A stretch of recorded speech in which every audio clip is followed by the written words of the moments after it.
Hello guys, welcome back to another cinematic mic review. Today I'm going to review Neil Marshall's The Descent. The Descent stars Shauna McDonald and Natalie Mendoza. These are actors that I don't know. I think they're from the UK. I don't think I've seen, I've probably seen them in some now, but I don't think they're really that much of known actors around that time. Probably in the UK, but in the US, probably not, which I think kind of benefited this film coming out in the US. So yeah, I got The Descent. I think I probably did it in an unboxing earlier when I got the Criterion film. What was the Criterion film I got? Double Indemnity. I picked it up at Barnes and Noble. I saw it there. They still have like a whole collection of like old movies, new movies, and just random stuff there. And I saw that it still had the slipcover and everything, and I was like, damn, that looks like the original packaging. That looks like from the time it came out. It doesn't look like a re-release or anything, and so it was sealed too. It looked nice. So, and I remembered about it. My sister had rented it like when I was young in 2005 or six or and all that. She had rented it from like Blockbuster, and I think I did see it, but I didn't remember it. But I think a part of me thought I think the movie was actually kind of good. So I looked up the reviews and they're great. And I'm like, all right, I'll buy it. You know, it's not that much, and it's still like the original packaging. And I remember, I think I kind of liked it. My sister rented it too around that time, so I took it, and I kind of liked that it was kind of still. I didn't remember it that much because when I would put it on, it would be fresh in my mind, you know. So yeah, I remember that, and that's the reason I took it. I got the chance to put it on like a few days ago. I couldn't do a video yesterday because it's too busy right here where I'm at. A lot of people and everything. But I did put on The Descent, and I gotta say it's one of my favorite like horror films. You know, I think I said this before that I'm not a big scary. I do like scary movies and horror films, all that. But I like them when they're actually scary. I don't like the typical stuff, the whole like, you know, it's just kind of basically trying to say, yeah, we're a scary movie and jump scares, all that stuff, you know, and that's it. You know, I don't know. I like the ones that actually really scare me, or at least something like this where it actually has a story to it.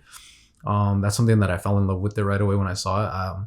There's little, I couldn't remember it entirely, you know, but yeah, I put it on, and then it starts with them like I think rafting in the river and everything. You know, a group of friends. Again, these are actors that I don't know, so it keeps it kind of fresh and like authentic for me. And the way it's being filmed too, it kind of keeps it nice. So I see them and I'm like, okay, cool, I'm getting into it because I don't. It's not like me staring at like Brad Pitt or what do you call it, Sandra Bullock. It's not like me staring at any of those like known faces, you know what I'm saying? So for me, it feels like these are real people kind of, so I could follow it and not see like actually actors that I know. So I see this, and then there's some drama already in the beginning, you know, there's some secrets you can tell, so kind of get interested because I'm like, oh, there's something going on there, I think. And then something big happens at the beginning, which is kind of brutal, and I'm like, oh damn. I don't remember quite that, and so it gets kind of dramatic. You really get into it because it helps you connect to the characters with the whole drama, the secrets, and all that, you know. And that's how it starts off. It doesn't start off like right away like big time scary movie, but something horrible does happen. But that's part of like the thing that hooked me into it, you know.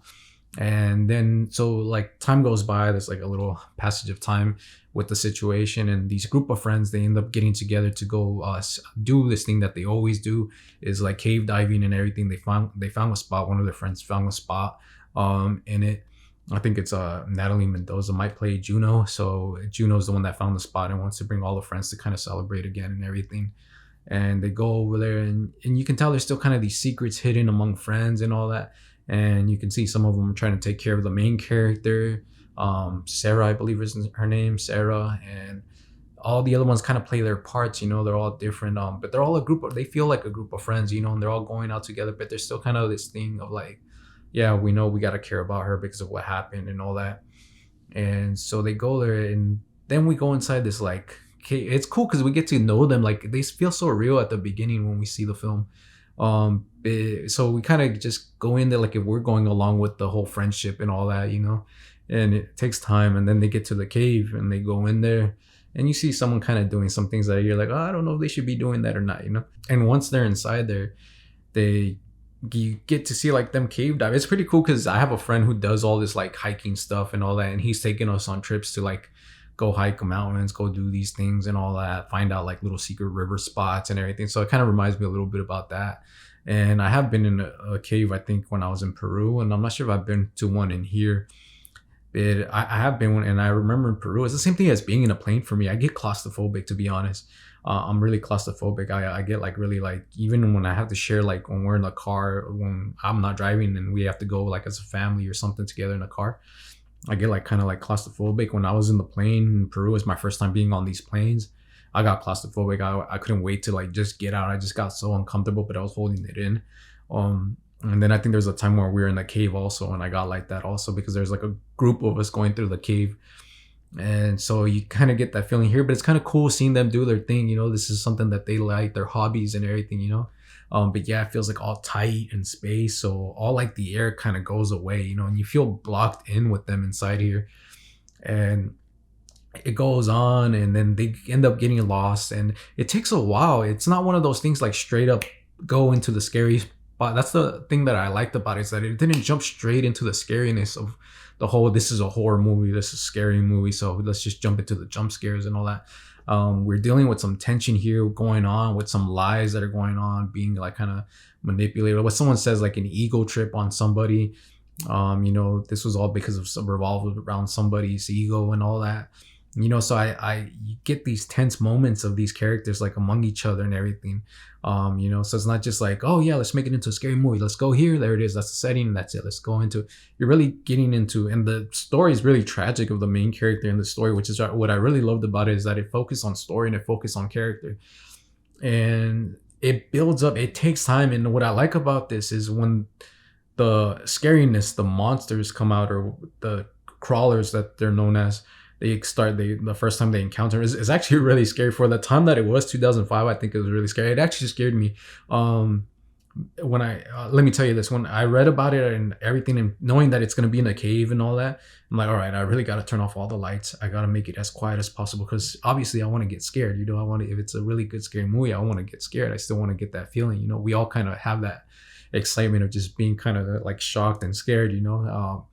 But I swear to you, when this movie started, and not even the scary parts, it already had this tone where I kind of wanted to hide, and I haven't felt that since I was a kid. But there's nothing going on. It's just the vibe of how it was flowing and everything. I was already like, oh snap! Like I kind of want to hide, or I have a feeling if something scary happens, I'm gonna want to turn this off already.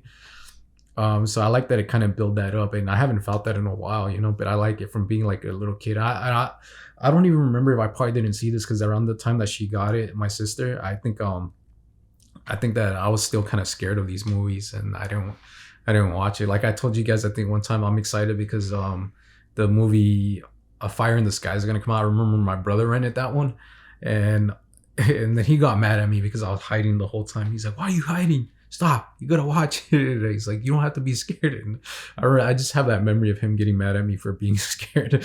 But I like the movie, and it reminds me a lot of him. And I'm gonna buy it soon. I think it comes out on Blu-ray this week or next month. So I'm gonna buy it. But yeah, that I don't know. That's why I probably don't remember this that much. I maybe didn't see it, or I just forgot about it. But I love that it was fresh. And yeah, so I got into it. Oh, I gotta tell you this. My brother-in-law came over right when I was watching. He's like, "Oh, what are you watching?" I'm like, "Oh, this movie called The Descent." He's like, "Oh, wait, is that the one about the girls?" And I'm like, "Yeah, the girls in the cave." Like, yeah. He's like, "Oh, really?" I'm like, he's like, "That's a good movie." And I'm like, "Really?" And he's like, "Yeah." He's like, "I saw this in the theater." He's like, "You know who I saw it with?" I'm like, "Who?" He's like, "Your sister." I'm like, "Wait, are you serious?" He's like, "Yeah, I saw it with your sister. We were dating around that time. We saw it at the opening weekend." And he just sat down for a bit with us to watch it. But then his son came. He was sitting there for like 30 minutes with us. He's like, he was just, yeah, I don't even know if he told my sister where he was at, but he just sat down with us. And then his son came, my little nephew came and called him. So he left. But he told me, he's like, "It's a good movie." He's like, "Man, I haven't seen that in a while." He's like, "I saw it with your sister." And it was kind of nice to think about that. When he left, it just was lingering in my head and everything. I'm like, that's pretty cool that a movie, you go out and you kind of remember, like, it's part of the memories. I've known like some people have had their troubles in like relationships, but it's nice when time goes on, you grow with each other, and you start arguing and everything. It's in every relationship. But to think about it, like all the stuff that people have been through, and to just go back to that moment, back just by like thinking about a movie, and him just going back to that moment when he went to the theater with my sister when they were just dating, they weren't even married yet. It was pretty cool. I just started thinking, "Oh, that's nice, man." I thought it was really sweet to just think about it. I was like, "Oh man, that's cool." He just went all the way back. I probably right when he saw it, probably brought him memories to like Oh damn, yeah, that's when I was dating your sister. That's probably when he was falling in love with her and everything. So yeah, it's cool. I just thought it was cool about thinking about that. But yeah, that's what I like about the film is actually like it takes time to like get in. It doesn't jump too much. It really takes time, like slowly it builds up, and that's what I like. It didn't just jump straight to the whole thing, making it a scary movie. And I think it goes along with the whole less is more, which I've talked about before, and what my friend always tells me, less is more. It helps out because when you're getting all the scariness too much, or you're seeing the monster, it's kind of already there, and you're kind of not that scared of it. You're kind of used to it already, so you don't really get that much scared.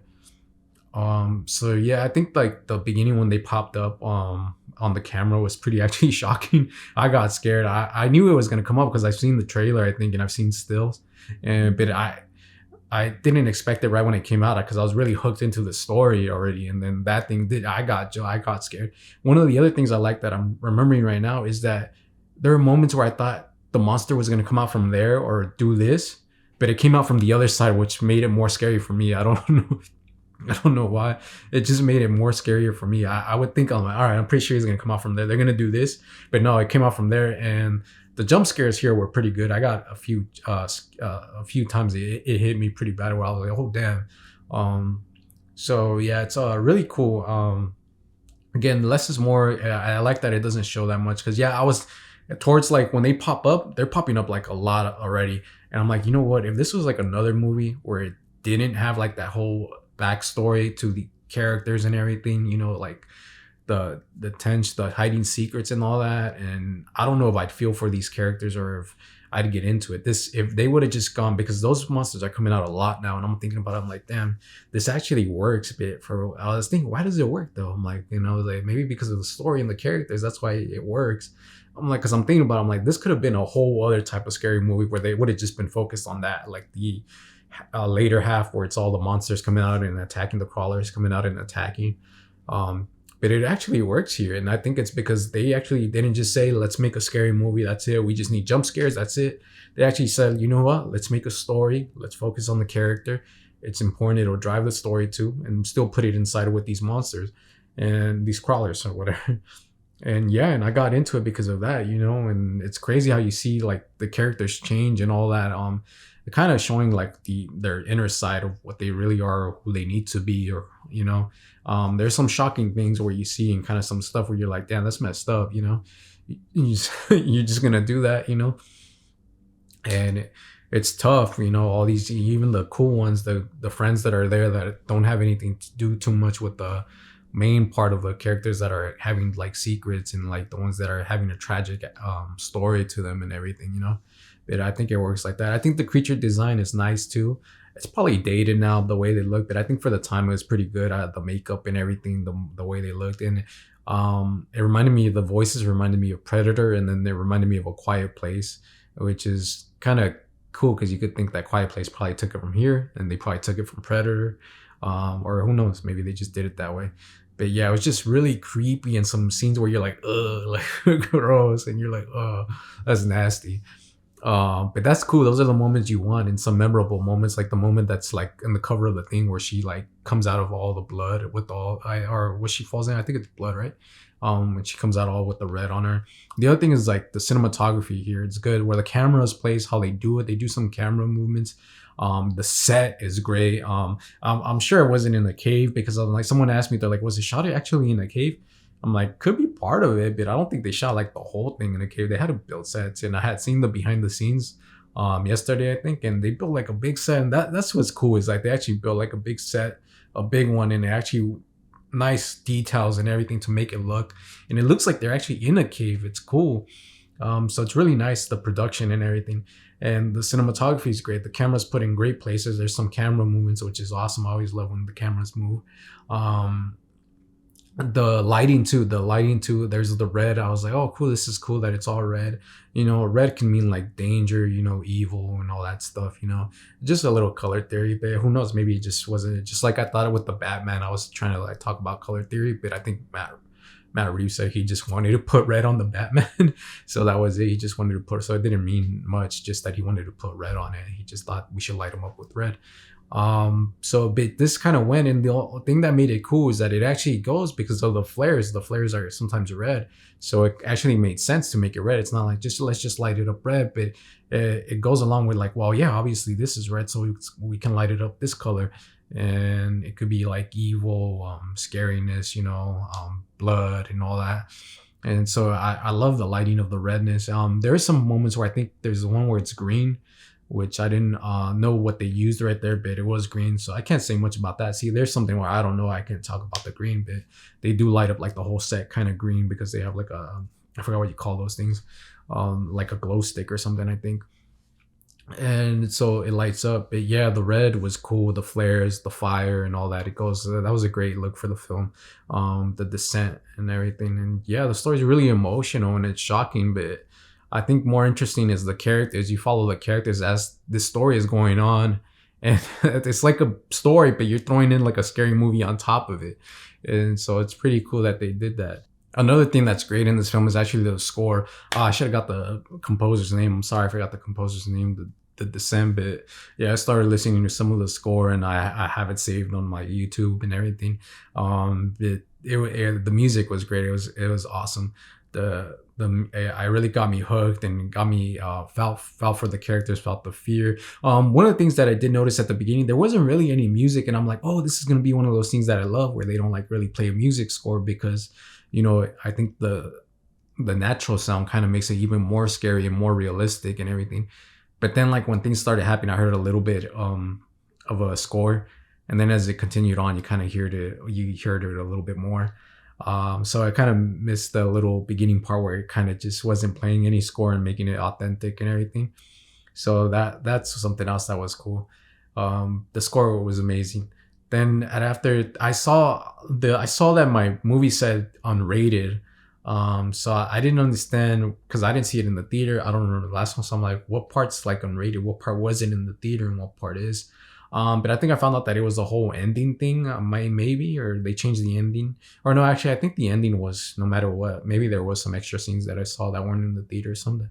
But I do know that there was the UK version ending and the American ending. And so the ending, I got kind of emotional with the ending, the what you would call the US ending. And I'm like, oh, this is horrible. I really felt bad. I kind of wanted to cry for this character. But I was watching it with someone and they said something like, oh, I can't really spoil much, but then something in my head happens. Yeah, but man, that's messed up. I felt like it was messed up, I was like, that's messed up. And I think but the US wanted that ending, and then it goes back, it stops and it goes back to the UK ending. The one that I have, it's like the UK ending, I think, and it ends in a different way. And I was kind of confused about it at first. I left, I'm like, oh, I don't know, maybe I should go back to the US ending. Maybe I preferred it to end there, because I didn't understand it after. But I started reading some stuff up on it, and I actually think, yeah, the UK ending's better. It made me like appreciate the ending better because I didn't understand it at first much.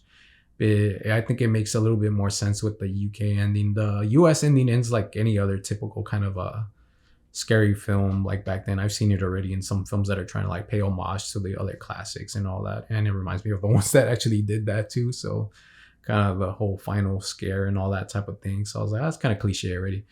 And I don't feel like this was a movie that was like trying to like pay homage too much to scary movies or trying to be like another type of scary film that we've seen. It seems like it was trying to be different. Even the idea of just cave diving, I was like, damn, that's a good idea, going in the cave and all that, and it was nice. So I love Neil Marshall's The Descent. I really fell in love with it. I can't stop talking about it with some people that I know. I keep telling them, hey, did you see The Descent? They're like, oh, the one about this? I'm like, yeah. They're like, oh yeah, we've seen it and this and that. I really fell in love with it, and I'm glad I didn't remember much of it. So yeah, I just wanted to tell you guys how much I really fell in love with Neil Marshall's The Descent. I saw that he hasn't made that many great movies after. I saw that he was the director of the rebooted Hellboy, which I knew was gonna fail when I heard about it, but I guess I didn't even know it was him. I knew his name stood out to me for some reason. I'm like, I must have seen one of his films, but I don't think I have. But I probably knew him because of the rebooted Hellboy. Probably I kept seeing headlines with Neil Marshall and all that. So Yeah, that's it. That's what I wanted to talk about, The Descent. If you guys haven't seen Neil Marshall's The Descent, the first one, I would suggest you guys put it on, check it out, turn off all the lights, make sure it's all quiet, either with your friends, yourself, your family, or your boyfriend or your girlfriend, whichever way. I think it's a good time to like just get a little bit scared and actually get invested into the characters and the story and see how it works out, you know? So I'm glad that this movie worked out that way. That's my review on Neil Marshall's The Descent. If you guys enjoyed my video, please hit that like button and subscribe. And as always, thank you for watching.